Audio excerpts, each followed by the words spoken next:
Well, moving on now, U.S. Secretary of State Marco Rubio has wrapped up a significant visit to the Vatican, where he met with Pope Leo. This encounter comes at a time when relations between the Trump administration and the Holy See have shown clear strains. Well, it seems as if Rubio is trying to bridge that gap and restore some dialogues.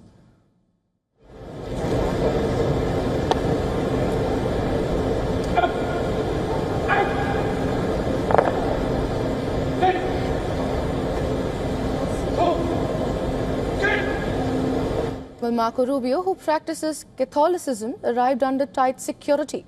He spent nearly 2.5 hours in a private audience with the Pope, departing in a convoy shortly after. Well, the meeting marked the first direct contact between Pope Leo and any Trump cabinet official in nearly a year. It fell on the one-year anniversary of Pope papacy, adding a layer of symbolism to the timing.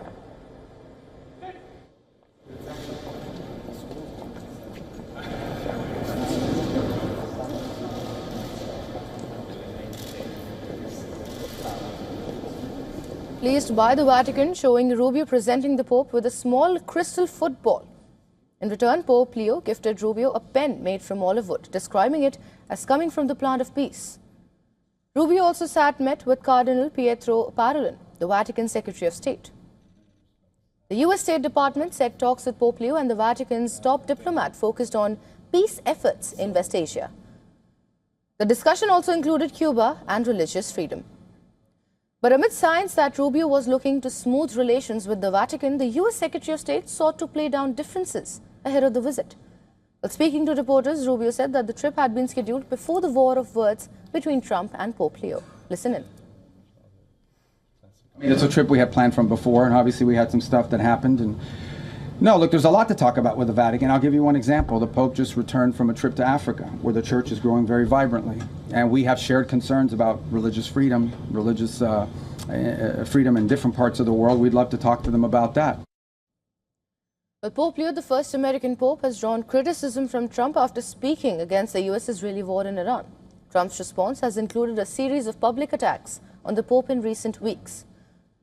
Well, the remarks have drawn a significant backlash from Christian leaders across the political spectrum.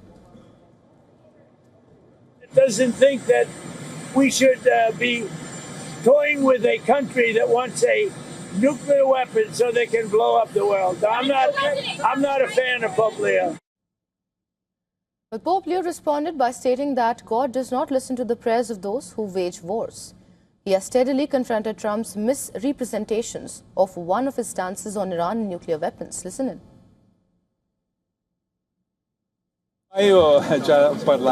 Self-defense has traditionally always been allowed by the Church.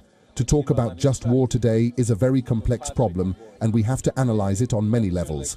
But ever since the entrance into the nuclear age, the whole concept of war has to be re-evaluated in terms today. And I always believe that it's much better to enter into dialogue than to look for arms and to support the arms industry, which gains billions and billions of dollars each year. Well, Rubio has often been tasked with addressing or clarifying Trump's remarks on foreign policy issues. In recent weeks, Trump has also criticized Italian Prime Minister Giorgia Meloni, Foreign Minister Antonio Tajani and other NATO allies over what he sees as a lack of support for the Iran war.